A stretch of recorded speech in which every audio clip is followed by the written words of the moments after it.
go. The first step is to take the derivative of the function.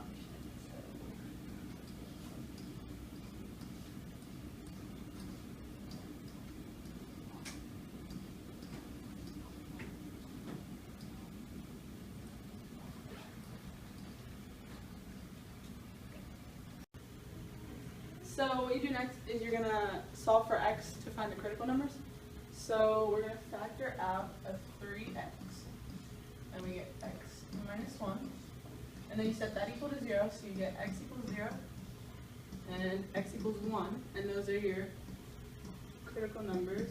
But something to note is that when you have a function that's like 3 over x squared, and you solve it for x and you get no points, you have to test 0 because you can't divide by 0. So when you're finding critical numbers, also test where x is undefined.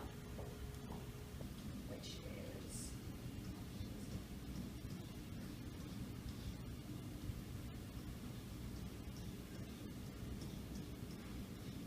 so when you plug in a -1 in for 3x, x minus 1,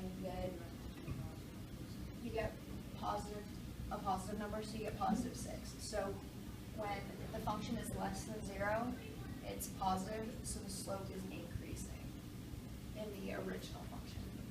And then when you plug in 1/2, you get a negative number, so it's a negative slope here, so the slope is decreasing.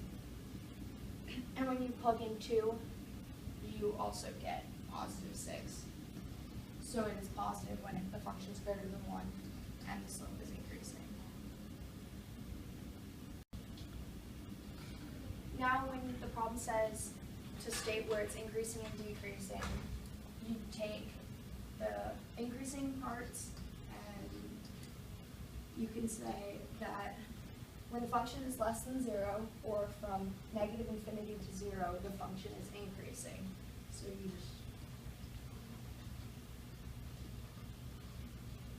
and then it's also increasing when it's greater than 1, so it's 1 to infinity. And the function is decreasing between 0 and 1. So.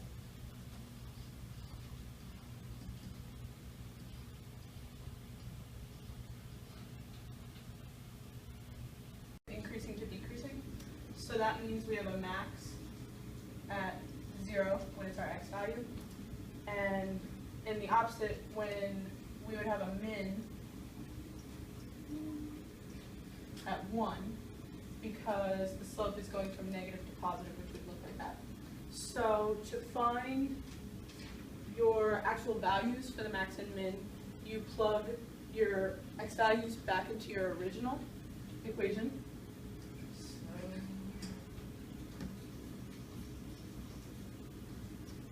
And our original equation was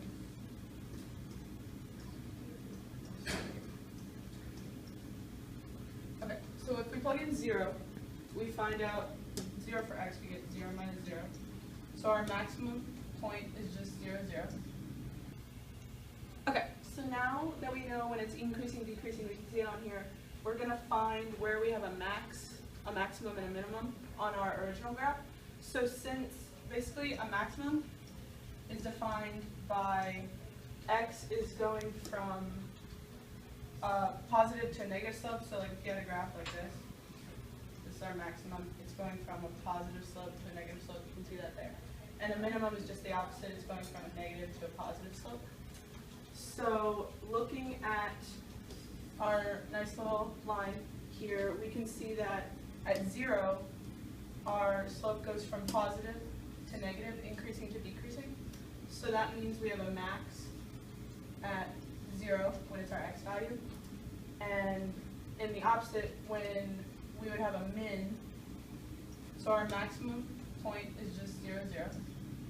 And if we plug in 1 for our minimum, we get 1 cubed minus 3 over 2 times 1 squared, which is just 1 minus 3 over 2. So that's just 1/2. And those are your max and min values. It's actually -1/2.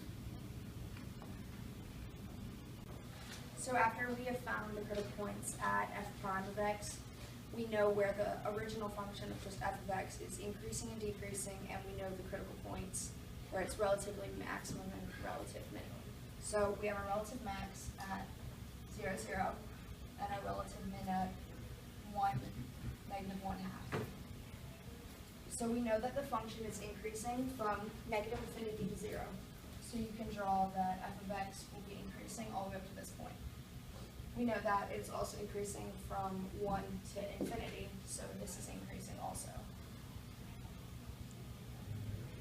And when we say increasing, we just mean that the slope is positive. Yeah, the slope is going up. And then, When we say increasing, we just mean that the slope is positive. yeah, the slope is going up.